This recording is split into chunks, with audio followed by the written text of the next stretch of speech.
A Phoenix bartender leans in to hear a heated argument between restaurant regulars. 4 words change everything. I killed my wife for you. The couple storms out, but those words echo through time, becoming the confession that would solve a murder committed 4,000 miles away in the African bush. Spring 2020. Steak 44 in Phoenix hums with its usual upscale dinner crowd when the music drops between songs. That's when bartender Brian Lace hears it, crystal clear, unmistakable. A man at his bar, a regular named Larry Rudolph, shouting at his girlfriend during what appears to be a breakup fight. I killed my wife for you. Lace freezes. The music resumes. The couple continues arguing, then storms out.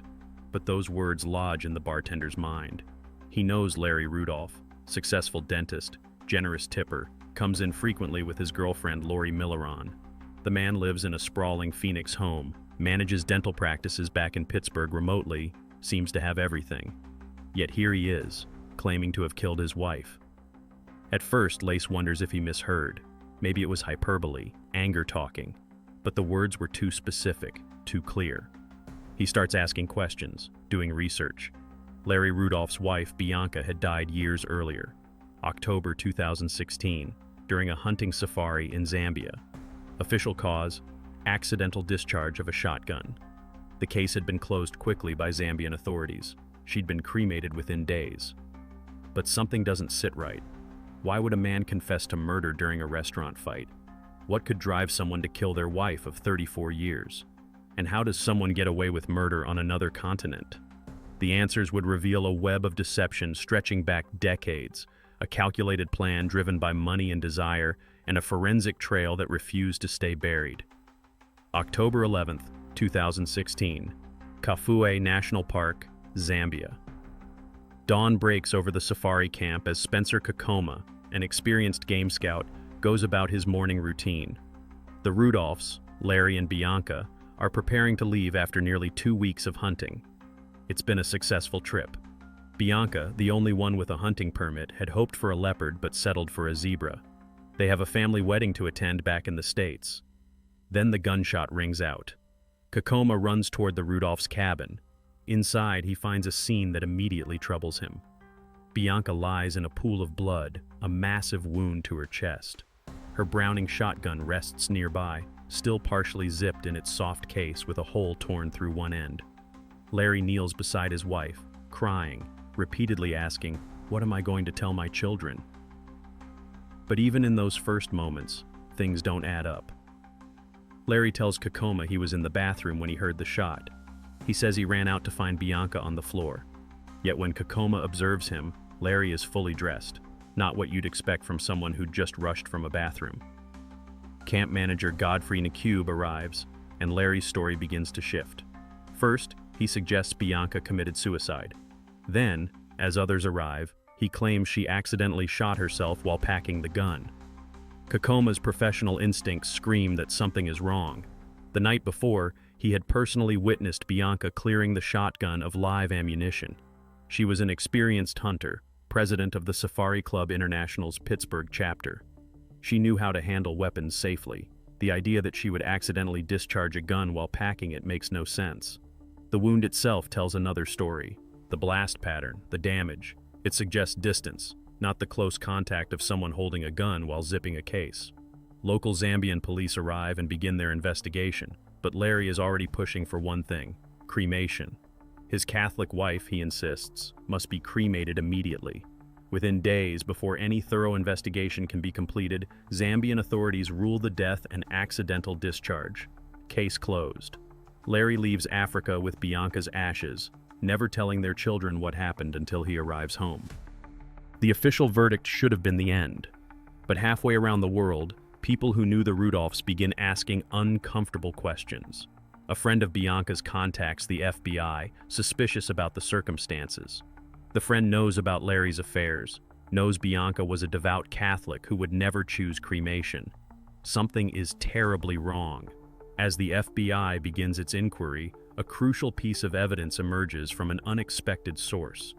A U.S. Embassy consular official, a former Marine with decades of weapons experience, had taken it upon himself to investigate before Bianca's cremation.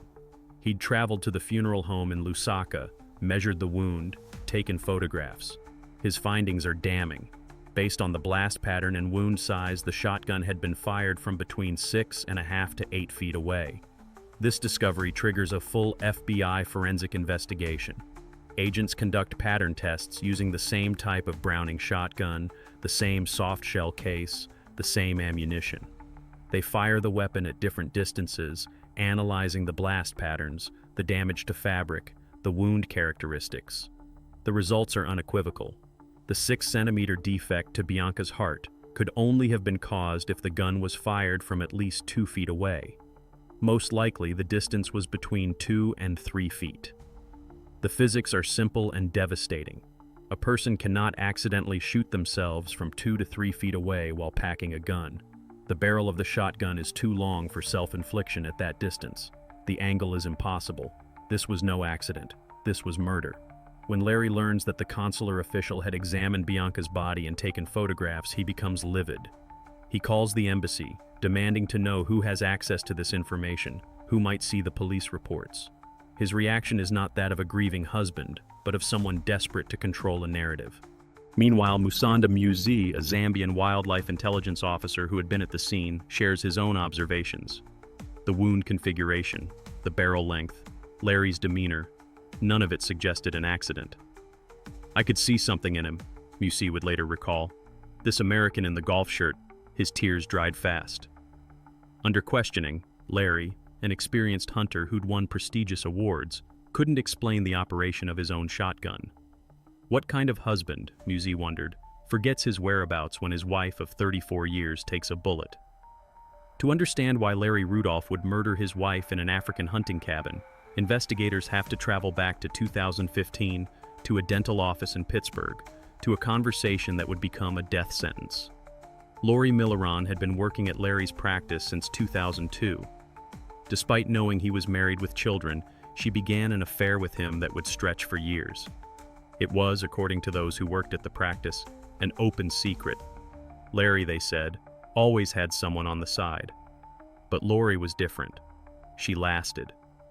By 2015, after 13 years as the other woman, Milleron had reached her breaking point. Anna Grimley, the office manager at Three Rivers Dental Group, would later tell the FBI about a conversation that chilled her. Lori had confided that she'd been in this relationship for 15 to 20 years. She was tired of being hidden, tired of being second. She wanted Bianca's life, the house, the trips, the social standing, the ability to be with Larry openly. So she gave him an ultimatum. 1 year. Larry had 1 year to leave Bianca, or Lori would leave him. The timing is crucial. The ultimatum comes in 2015. 11 months later, Bianca is dead. Those who knew Larry understood the impossible position he was in. Divorce would be expensive, potentially devastating. Bianca had been with him from the beginning, when he was just a dental student at the University of Pittsburgh. She'd worked in his first practice, raised their children, built their social life. Pennsylvania divorce law would likely grant her half of everything, maybe more. But there was another way, a way that would not only free Larry, but make him rich. The affair itself had already caused Larry problems. In 2012, the Safari Club International had expelled him after learning about his relationship with Milleron. Various members accused him of adultery, making false statements, and intellectual property infringement. The scandal was explosive. Larry fought back with a defamation lawsuit, eventually winning a settlement and keeping his precious Weatherby Award, considered the Nobel Prize of trophy hunting. But the damage to his reputation was done. Through it all, Bianca had stood by him. In depositions, she defended their marriage, claimed they were happy, denied Larry had sexual relationships with other women. She told friends she wasn't a long-suffering wife. But those close to the situation knew better. Larry was living a double life, and it was becoming impossible to maintain. Larry Rudolph's capacity for deception extended far beyond his marriage. Investigators uncovering his history found a pattern of lies, fraud, and manipulation that suggested a man capable of anything. In the mid-2000s, Larry's partners at his original dental practice had accused him of embezzling money. When confronted, they gave him an ultimatum: walk away or face criminal charges. Larry denied the accusations but was forced out. His revenge was swift and calculated. He opened Three Rivers Dental Group just 500 feet from his former partner's practice, poaching clients and staff. Then came the crocodile. In 2006, Larry claimed he'd lost his left thumb during a crocodile attack while fishing in Zambia. The injury, he said, left him with nerve damage that prevented him from performing dentistry. He filed for disability insurance and began collecting $30,000 per month, tax-free. Many of his former co-workers believed the incident was fabricated, an elaborate insurance fraud. But Larry had the paperwork, the payments kept coming, and he continued running his dental empire from a distance. This was the man who stood over his wife's body in that Zambian cabin. A man who'd allegedly stolen from partners, faked a disability, carried on affairs for decades. A man who could look his children in the eye and lie about their mother's death. After the 2012 Safari Club scandal, Larry and Bianca had moved from Pittsburgh to Phoenix full-time. Larry managed the dental practices remotely, while Lori effectively ran the day-to-day operations back in Pennsylvania. It was a convenient arrangement. Larry could live his Phoenix life with Bianca while maintaining his connection to Lori and the business. But convenience wasn't enough for Milleron anymore. She wanted more. She wanted everything. Employees at Three Rivers Dental would later describe an atmosphere of fear and secrecy. After Bianca's death, staff were explicitly instructed never to mention it. If patients asked, they were to change the subject. No flowers were sent, no condolence cards, no acknowledgement that the boss's wife had died. In 2017, employees returned from a weekend to find security cameras installed everywhere, in operatories, above patients, in the private break room, in the lab. When two dental assistants whispered to each other, Larry would call from Arizona to ask what they were discussing. The paranoia was justified. By then, multiple people had contacted the FBI with suspicions. Anna Grimley, living in Las Vegas, couldn't shake the feeling that something was wrong. She called the FBI, told them about the affair, the ultimatum, the strange circumstances. She was shocked to learn she wasn't the only one who'd called. While Larry was managing his double life and his mistress's demands, he had been quietly building a financial motivation for murder that investigators would find staggering in its scope and calculation. Over the years, starting as far back as 1987, Larry had taken out life insurance policies on Bianca. Not one or two, but 9 different policies from 7 different insurance companies. The total payout upon her death, $4.8 million. The policies were structured in a way that suggested deliberate planning to avoid scrutiny. Different companies meant no single insurer would see the full picture. Different purchase dates meant no red flags about sudden large coverage. Some policies specifically covered accidental death, which would pay out double or triple the base amount. Within a month of returning from Zambia, with Bianca's ashes barely settled, Larry began filing claims. The insurance companies, seeing a tragic hunting accident backed by Zambian police reports, paid out. Nearly $5 million flowed into Larry's accounts. The money allowed Larry to maintain his lifestyle and more. He continued managing his thriving dental practices from Phoenix. He had the resources to keep Lori happy.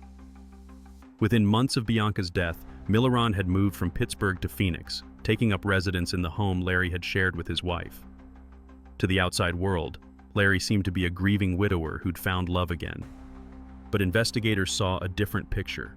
A man who'd traded his wife's life for cash and the freedom to be with his mistress.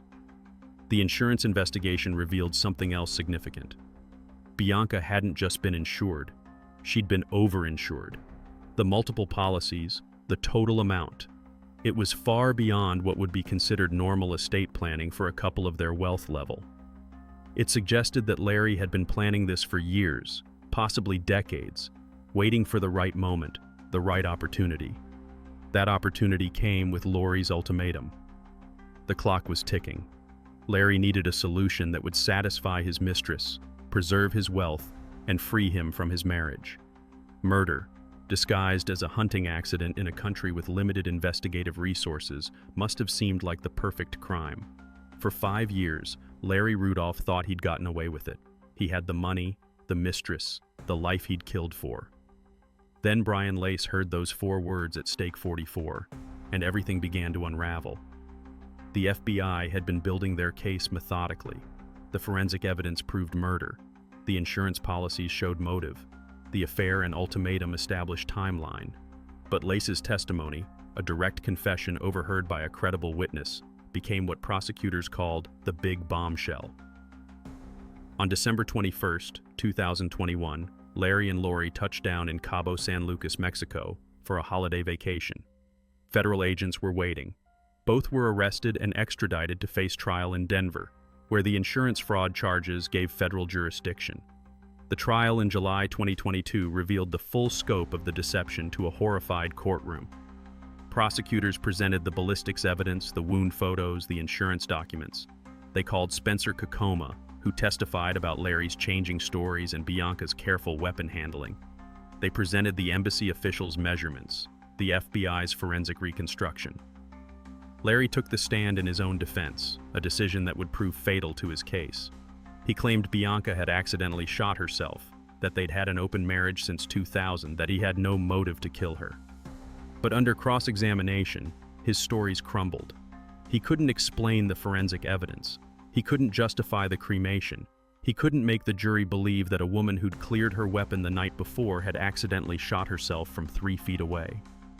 The jury forewoman would later say that before Larry testified, they were unsure. But his testimony convinced them of his guilt. His own words, his demeanor, his inability to explain the inexplicable, it all pointed to murder. Perhaps the most devastating testimony came from an unexpected source, Larry's own children. Julian and Anna Rudolph had initially stood by their father. They'd submitted affidavits to the court expressing full support, insisting they knew him better than anyone and knew he was innocent. But the trial changed everything. Nothing could have prepared us for those visuals, for that testimony, Julian would later say. The crime scene photos of their mother's bloody body, the evidence of their father's decades of deception, the proof that he'd murdered their mother for money and his mistress. It was horrific. On August 1, 2022, the jury returned guilty verdicts. Lawrence Rudolph, guilty of first-degree murder and mail fraud. Lori Milleran, guilty of being an accessory after the fact, obstruction of justice, and perjury for lying about the extent of her relationship with Larry. At sentencing, Anna Rudolph stood to deliver a victim impact statement. She looked directly at Milleran and spoke with controlled fury. "Lori, you have taken my parents. Despite everything you have done, you will never take my soul. This might be difficult to understand because you don't have one." Larry was sentenced to life in federal prison. At 70 years old, he would die behind bars. Milleran received 17 years. She would be in her 60s when released. Larry now serves his time at the U.S. Penitentiary in Terre Haute, Indiana. He still calls his son Julian from prison, but Julian rarely answers. The man who once had everything, wealth, family, success, respect, now has nothing but time to contemplate the murder he committed for a mistress who will spend the next decade and a half in a Florida federal prison. Lori Milleran serves her sentence at the Federal Correctional Institution in Marianna, Florida. The woman who wanted Bianca's life got a different kind of institutionalization entirely. Her release date is set for April 15, 2036. The safari hunting community that once celebrated Larry's achievements has erased him from their records. The dental practices he built continue without him. The Phoenix home where he lived with Bianca and then Lori stands as a monument to greed and betrayal. But perhaps the cruelest irony is this. Larry murdered Bianca to be with Lori and preserve his wealth. Instead, he lost everything: his freedom, his family, his reputation, and ultimately, Lori herself. The perfect crime he thought he'd committed in the African bush was undone by 4 words spoken in anger at an American steakhouse. What began as a dream safari in the Zambian wilderness ended with a mother and wife dead, 2 children orphaned of both parents, and a web of lies that took years to untangle. Bianca Rudolph went to Africa to hunt for a leopard. Instead, she became prey to the man who had promised to love and protect her for better or worse. Justice was served, but justice cannot resurrect the dead or undo betrayal. Julian Rudolph perhaps said it best. "It's incomprehensible to me. How does a man murder the mother of his children for money and a mistress? How does he look his family in the eye and lie about it for years? How does someone capable of such evil masquerade as a loving husband and father for decades? These are questions that have no satisfying answers." Larry Rudolph took those answers with him to prison, where he maintains his innocence despite overwhelming evidence. He gambled everything on one shot in an African hunting cabin, believing that distance, cremation, and careful planning would let him get away with murder. He was wrong. The truth, like the forensic evidence that exposed it, refused to stay buried. And in the end, the hunter became the hunted, trapped not by bars alone, but by the weight of his own monstrous choices.